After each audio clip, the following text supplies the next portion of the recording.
네, 여러분들이 이렇게 아침에 뵙게 돼서 참으로 반갑습니다. 주님의 또 인자하심으로 저희가 하루를 또 시작하게 되었습니다. 오늘 함께 살펴볼 말씀은 시편 57편에 있는 말씀입니다.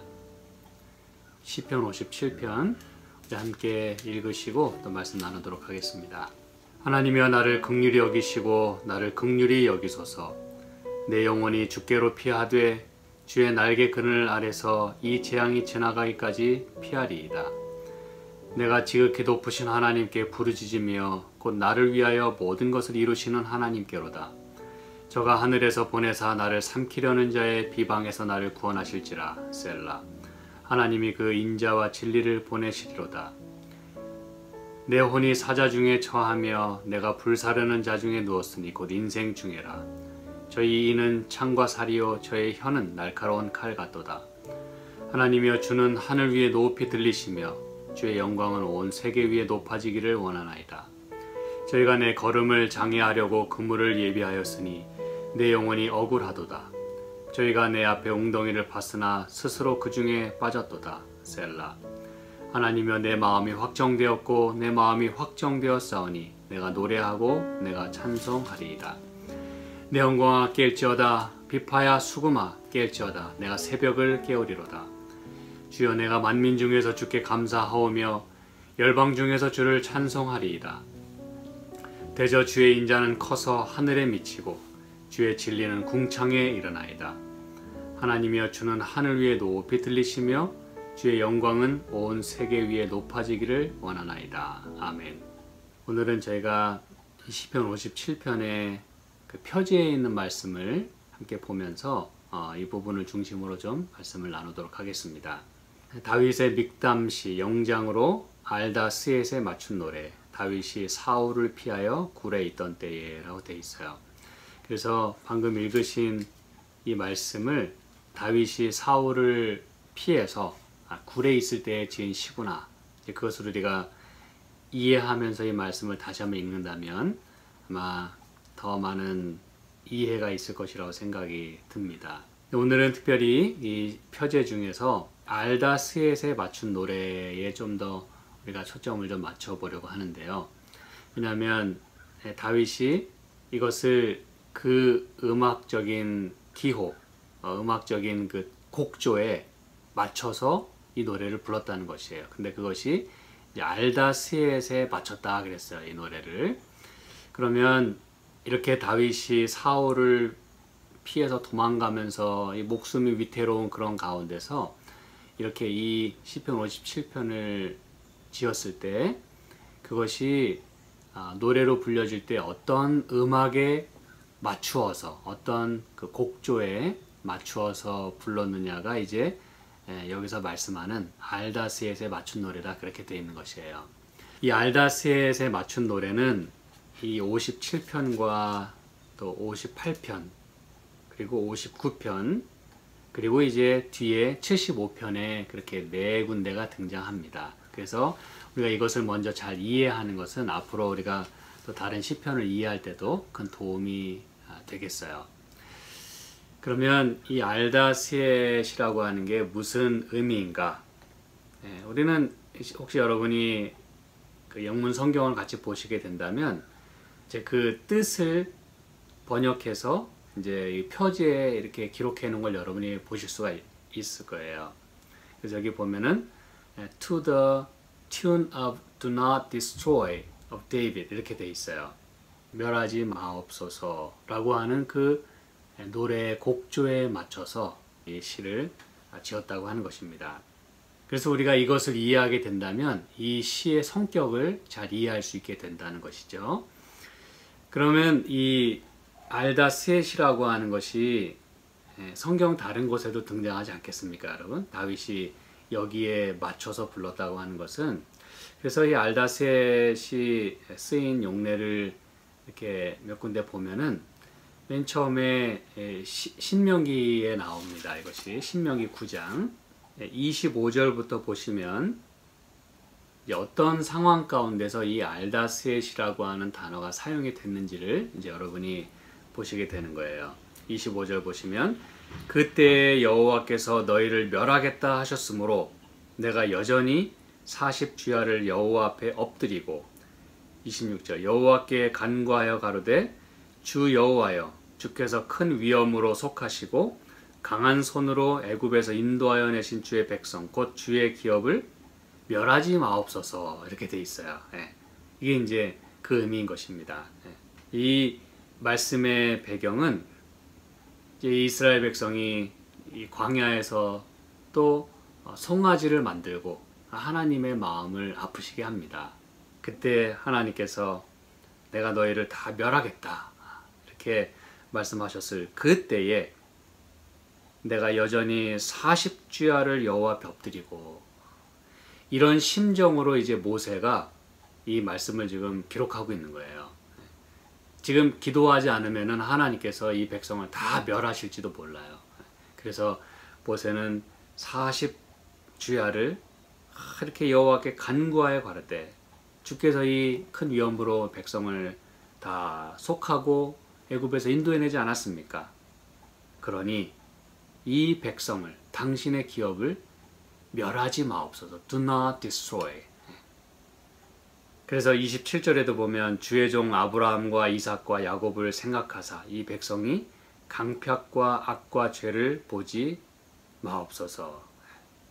주께서 우리를 인도하여 내신 그 땅 백성이 말하기를 여호와께서 그들에게 허락하신 땅으로 그들을 인도하여 드릴 능력도 없고 그들을 미워도 하사 광야에서 죽이려고 인도하여 내셨다 할까 두려워하나이다. 그래서 지금 이 모세는 하나님께 이 백성을 멸하지 말아달라고 그렇게 간구하면서 이 백성이 망하면 누가 욕을 먹겠다는 거예요? 하나님께서 이런 이방 민족의 욕을 듣겠다고 그렇게 이야기하고 있어요. 자신들이 망함으로 그것으로 끝나는 것도 끝나는 것이지만 우리가 망하면 하나님도 같이 명예가 떨어지는 것입니다. 이스라엘 백성을 구원할 능력도 없으면서도 애굽에서 끌어내가지고 여기서 다 죽게 만든다면 참 창피한 일이죠. 그렇죠? 지금 이 모세가 그걸 호소하고 있어요. 그러면서 27절에 뭐라 했어요? 언약을 기억해 달라 그랬어요. 언약을.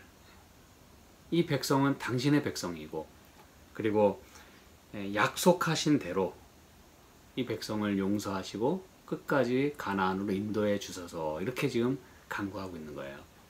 그렇다면 여러분 여기에 이 알다스엣 이렇게 멸하지 마옵소서라고 간구했던 그 심정이 지금 다윗의 심정 가운데 같이 있다는 뜻입니다. 여러분 다윗이 이 곡조로 그러한 심정으로 그러한 상황을 염두에 두면서 57편을 노래했다는 것이에요. 그럼 이게 여러분 한층 더 의미가 가까워지지 않습니까? 다윗이 그냥 왜 날 이렇게 힘들게 합니까? 뭐 단지 그렇게 한 게 아니라 지금 당신의 백성 같은 경우에는 이 모세 같은 경우에는 하나님께서 이 백성을 선택하시고 부르셨으면 끝까지 목적을 이룰 때까지 살려두라는 뜻이에요. 이 백성이 여기서 망하면 아무것도 아닌 거예요. 애굽에서 나왔는데 아무것도 아닌 거예요. 그냥 여기서 범죄했다고 여기서 다 죽어버리면 다 이렇게 망하면 하나님께 욕이 돌아간다는 뜻이에요. 그래서 이 백성을 택하셨으니 언약의 백성으로 삼으셨으니 당신의 뜻을 이룰 때까지 멸하지 마옵소서. 그 얘기는 동시에 자신에게 적용시킬 때 하나님 당신이 나를 내가 아무것도 알지 못하던 그 목동 때에 나를 기름 붓지 않았습니까? 근데 도대체 뭘 하시려고 나에게 기름을 부으셨습니까? 이제 이렇게 하나님과 이야기하기 시작한다는 뜻이죠. 이 모세의 경우를 다윗이 생각했다면, 그렇죠? 그래서 내가 지금 여기서 죽으면 하나님의 뜻이 무엇입니까? 도대체 나를 택하셨으면 택하신 목적대로 그 뜻대로 이루소서. 그 뜻을 이룰 때까지 나를 멸하지 마옵소서. 이렇게 지금 다윗이 하나님께 기도를 드리고 있는 것입니다. 그리고 다윗은 분명히 모든 이 생애를 통해서 또 그의 그 모든 시편들을 통해서 자신이 예수 그리스도의 그 뿌리, 그렇죠? 그 예표임을 다윗은 알았어요. 그의 모든 말과 또 행동을 통해서 예수 그리스도께서 똑같이 그러한 삶을 사실 것을 그렇게 노래도 했어요. 우리가 잘 알지 않습니까? 그래서 다윗은 지금 그거를 바라보고 이야기하는 거예요. 멸하지 마옵소서. 주의 뜻을 이루소서. 이렇게 말이죠. 그 다음에 알다스엣이 사용된 그 예, 멸하지 마옵소서. 우리가 이사야서 65장에 있는 말씀을 통해서 좀 살펴보겠습니다. 이사야서 65장 8절에 있는 말씀 보겠습니다. 이사야서 65장 8절. 여호와께서 이같이 말씀하시되 포도송이에는 즙이 있으므로 혹이 말하기를 그것을 상하지 말라. 거기 복이 있느니라 하나니 나도 내 종들을 위하여 그같이 행하여 다 멸하지 아니하고. 여기도 이제 알다스엣이 사용이 된 것이죠. 멸하지 아니하고. 그러면 여기서는 어떤 이 의미일까요? 하나님께서는 이스라엘 백성, 당신의 백성이 패역하는 모습을 보실 때 참 마음이 아프세요. 그리고 하나님께서도 그 공의에 따라, 이 언약에 따라 당신의 백성을 취급하십니다. 그래서 그들이 범죄하면 그 범죄한 대가를 치르게 하세요. 그래서 여기서도 앞에 보면은 6절에도 보면 이것이 내 앞에 기록이 되었으니, 이제 그들의 그 모든 가증한 일을 이 앞에 보면 다 내용이 나와요. 내가 잠잠치 아니하고 반드시 보응하되 그들의 품에 보응할지라. 그리고 너희의 죄악과 너희 열조의 죄악을 함께하리니 그들이 산 위에서 분향하고 나를 능욕하고 이런 일들을 행했어요. 그래서 이제 그들을 벌하시는데 8절에 보니까 여호와께서 같이 말씀하시되 포도송이에는 즙이 있으므로. 사실 이 이스라엘 백성은 저와 여러분이 잘 알다시피 이 포도원으로 많이 비유가 됐어요. 또 포도나무로도 비유가 되고, 그렇죠? 우리가 지난번에 살펴봤죠.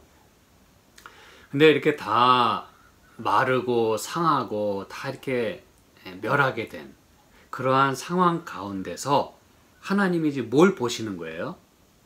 여러분, 이게 이제 하나님의 은혜예요. 포도송이에는 즙이 있으므로 그랬어요. 다시 말하면 다 망한 것 같은 그 포도원에 여전히 하나님은 그 가운데서 뭘 찾으시냐 하면, 이게 이제 언약에 따라, 다시 말씀드리지만 언약에 따라 공의에 따라 그렇게 심판도 내리시지만, 그러면서도 하나님은 뭘 여전히 찾으시냐면 여전히 쓸만한 게 있는지를 찾으시는 거예요. 다 이 상해버린 그런 이 포도송이들 중에서도 여전히 좋은 포도즙을 낼 수 있는 그 포도송이를 가려내는 것이죠. 그래서 이 이스라엘 백성들 중에서도 이렇게 가증한 일을 행하고 멸망받을 수밖에 없는 그러한 백성들 가운데서 여전히 뭘 찾으시는 거예요? 경건한 자. 그래도 하나님의 뜻대로 살고자 하는 자를 하나님이 찾아내시는 겁니다, 여러분. 그래서 하나님께서 아껴두시는 거예요. 그 포도송이에는 즙이 있으므로 그것을 상하지 말라. 이게 여러분 하나님의 은혜인 것이에요. 그러면서 여기 9절에 내가 야곱 중에서 씨를 내며 그랬어요. 그리고 중반에 나의 택한 자가 이를 기업으로 얻을 것이요. 씨, 택한 자. 이게 이제 하나님께서 당신의 백성을 어떻게 취급하시는지에 대한 아주 좋은 예인 것이에요. 자, 우리가 이제 이 말씀을 계속 살펴보게 될 텐데, 이사야서 1장 9절에 이렇게 말씀합니다. 이 사상은 성경 전반에 있습니다만 이사야서 전반에 걸쳐서 있어요. 그래서 이사야서 1장 9절에 있는 말씀 보시면, 만군의 여호와께서 우리를 위하여 조금 남겨두지 아니하셨다면 우리가 소돔 같고 고모라 같았었으리로다 그랬어요.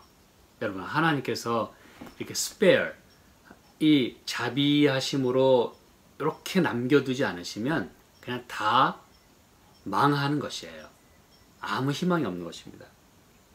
그래서 8절에 이렇게 말씀하죠.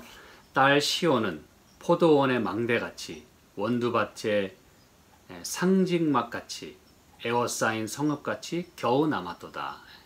이렇게라도 남아야 된다는 것이에요. 이렇게라도 남아야 유지가 되고 보존이 되고 산다는 것입니다. 우리를 위하여 조금 남겨두지 아니하셨다면 우리가 소돔과 고모라와 같이 완전히 망했을 것입니다. 이렇게 고백하는 것이에요. 소돔과 고모라도 여러분 하나님께서 그 멸망시키고 싶어서 그렇게 불을 내리셨을까요? 아니에요. 그들을 살리고자 많은 노력을 하셨어요. 그리고 적어도 거기 살고 있었던 이 롯의 가족들을 또 하나님께서는 남겨두셨어요. 이제 그런 것들을 다 여기서 우리가 이해할 수 있는 것입니다. 그 다음에 6장에 이렇게 말씀합니다. 이사야 6장 13절 그 중에 10분의 1이 오히려 남아있을지라도 이것도 삼키운 바 될 것이나 밤나무, 상수리나무가 배임을 당하여도 그 무엇은 남아있어요? 그루터기는 남아있는 것 같이 거룩한 씨가 이 땅에 그루터기니라 그랬어요. 여기 보니까 나무가 다 배임을 당해도 거기에는 항상 그루터기가 남는다 그랬어요. 완전히 이 얘기는 여러분 뭔지 아십니까? 대부분의 경우 우리는 뭐 시편 1편을 비롯해서 성경 여러 군데 또 우리가 이 지난 말씀들을 통해서 이렇게 살펴보면 제가 다 지금 찾지를 않겠습니다만 대부분 이렇게 뿌리째 뽑히는 그러한 그 이야기를 많이 합니다. 여러분 기억하시죠? 그렇죠? 성경 여러 곳에 적어도 시편만 해도 여러 군데 나와요.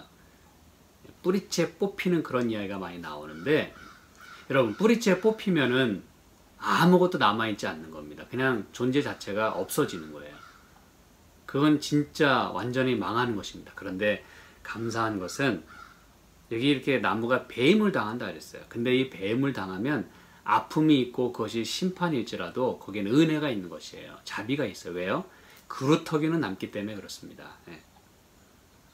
그래서 거룩한 씨를 하나님께서 그루터기처럼 남겨두셨다는 뜻입니다. 여러분.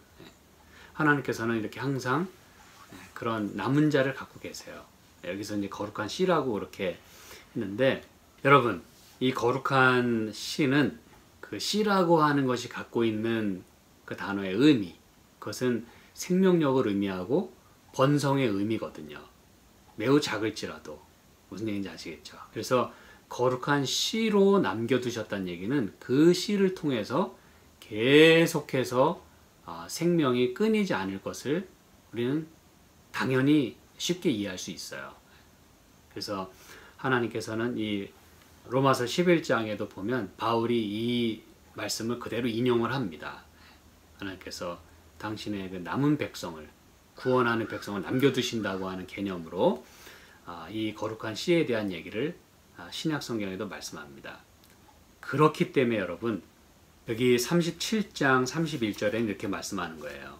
이사야 37장 31절 이게 이제 이 거룩한 씨가 어떻게 해서 번성하게 될 것인지에 대한 그 하나님 말씀에 대한 분명한 어떤 결과물들을 여기서 보게 되는 거예요. 이사야 37장 31절 유다 족속 중에 피하여 남는 자는 다시 아래로 뿌리를 받고 위로 열매를 맺히리니 그랬어요.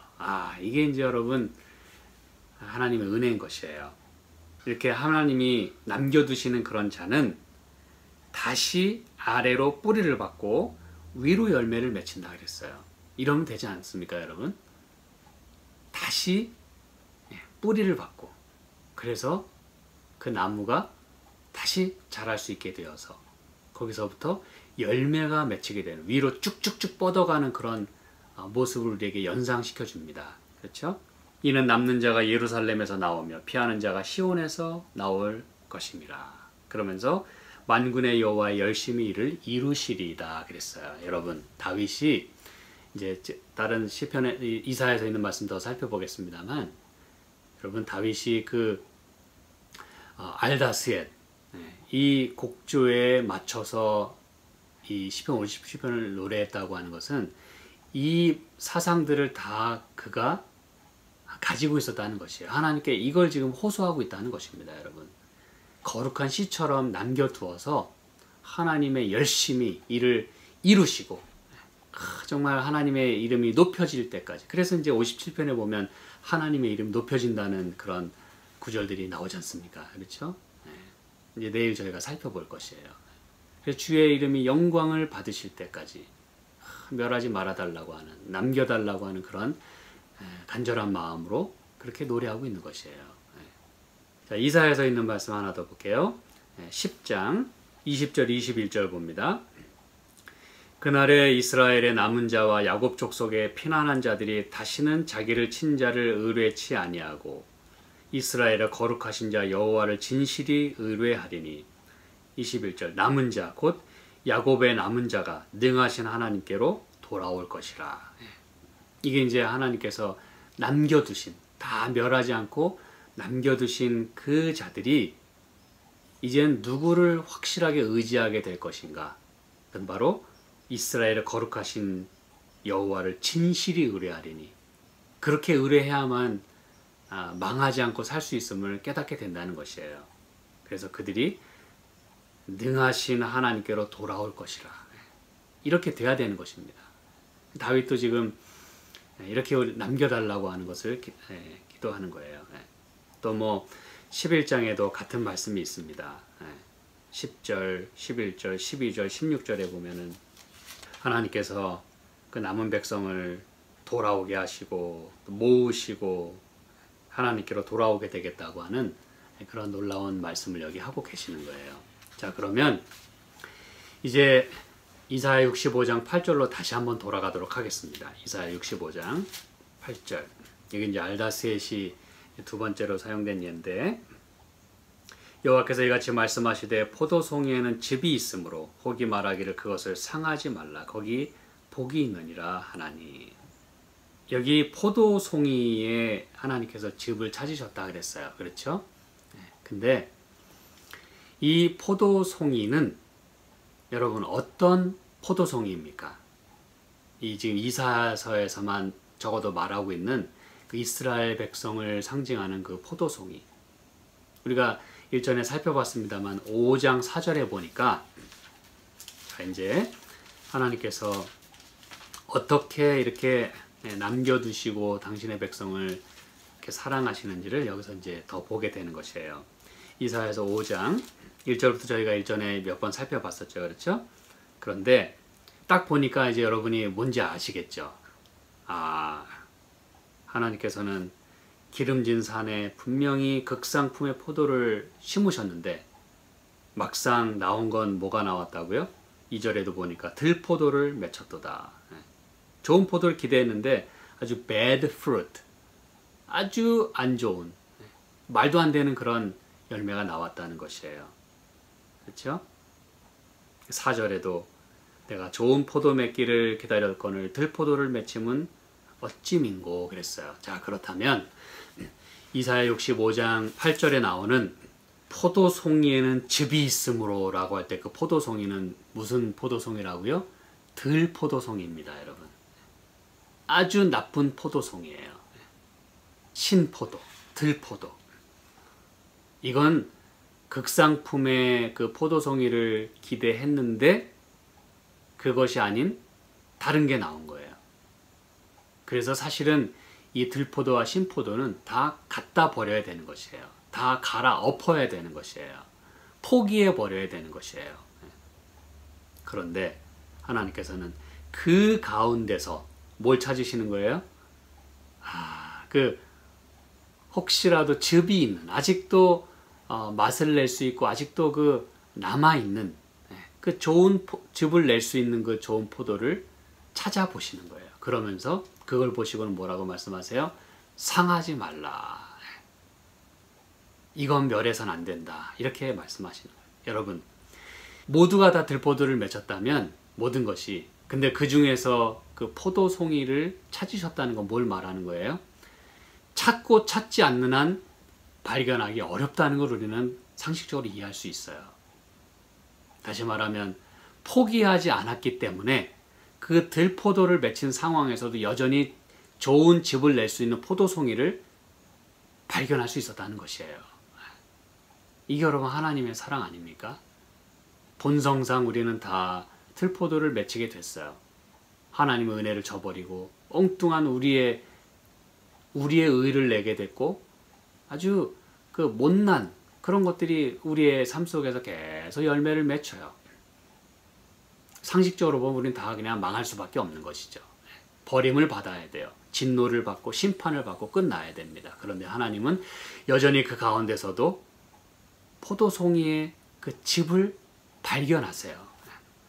이건 여러분 하나님의 노력이 아니면, 아까 우리가 살펴봤지만 하나님의 열심이 아니면 이건 발견될 수가 없는 것입니다. 여러분, 우리 가운데서 여전히 선한 것을 찾으시는 거예요. 혹시나 하나님을 찾는 자가 있는가, 하나님의 이름을 높이는 자가 있는가, 하나님의 영광을 나타낼 자가 있는가라고 지금 오늘도 찾고 계신다는 것입니다. 여러분, 이게 바로 당신의 백성을 향하신 하나님의 마음이에요. 그러면서 거기 복이 있느니라 라고 말씀하세요. 그 가운데서 다 갈아엎어야 되는 그런 상황 가운데서도 살려둘 건덕지를 찾으시는 거예요. 그렇죠? 축복해 주실 수 있는 단 하나의 그 단서라도, 하나의 그 증거라도 찾으시는 것입니다. 여러분,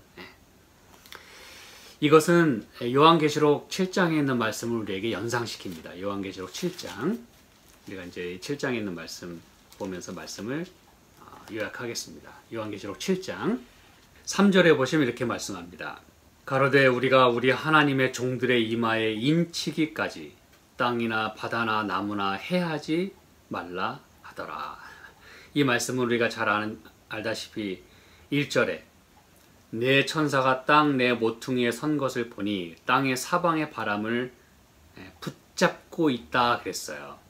그래서 그 바람으로 하여금 땅에나 바다에나 각종 나무에 불지 못하게 하더라 그랬어요. 왜 불지 못하게 했어요? 왜 그리고 여전히 지금 이걸 붙들고 계세요? 땅 사방의 바람을 여전히 왜 붙잡고 계세요? 아직 망하면 안 되니까. 아직 멸절되면 안 되니까.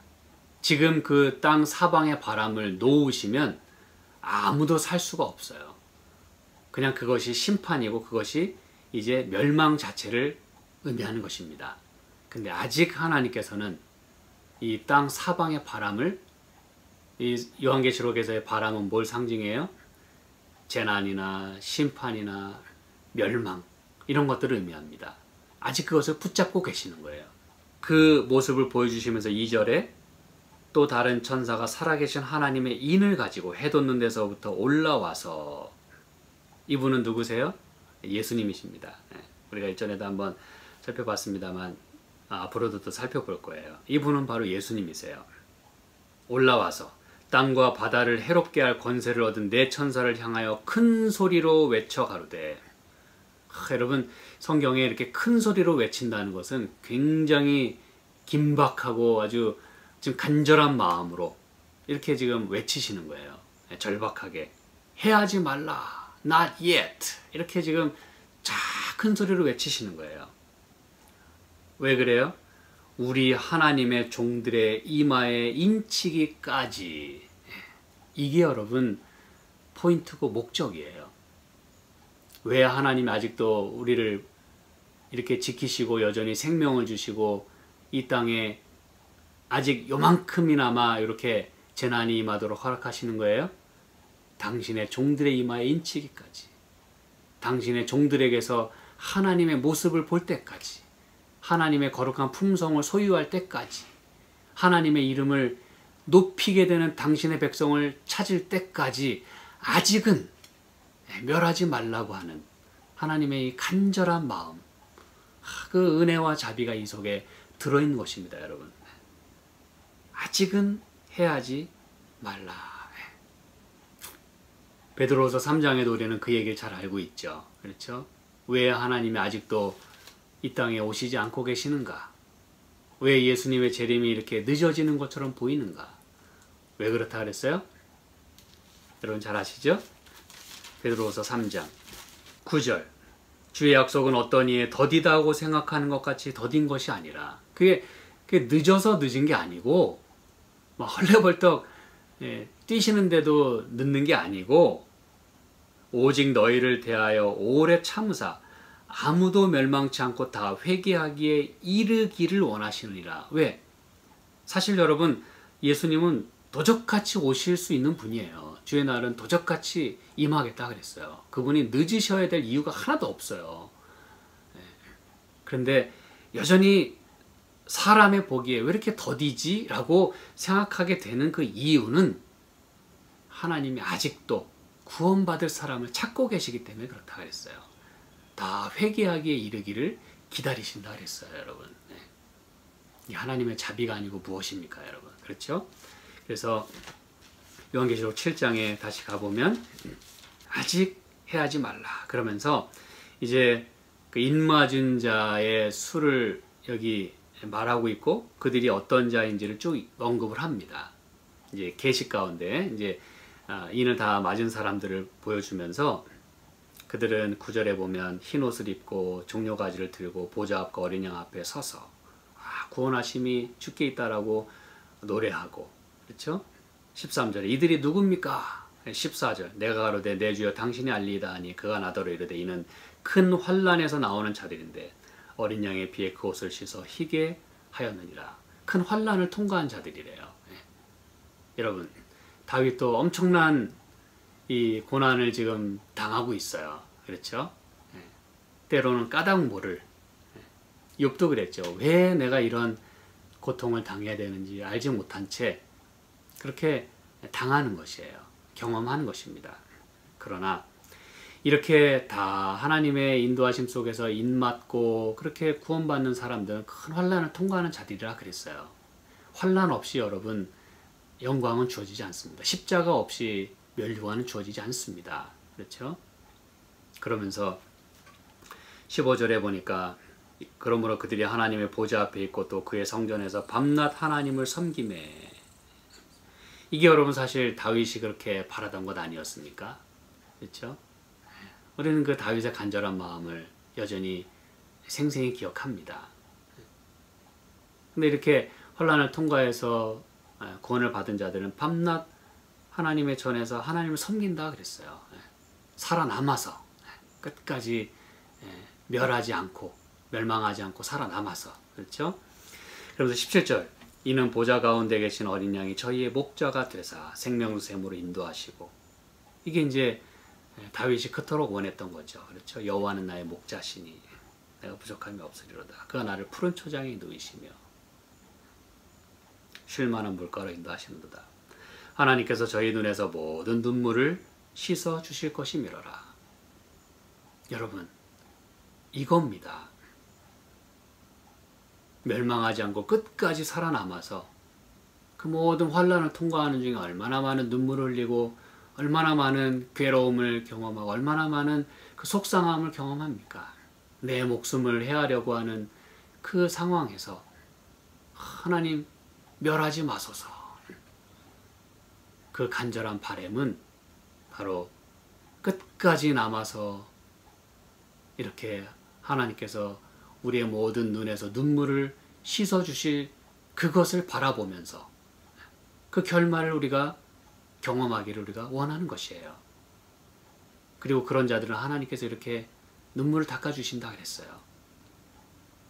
저는 이제 제가 말씀을 마무리하면서 다윗은 이것을 바라보고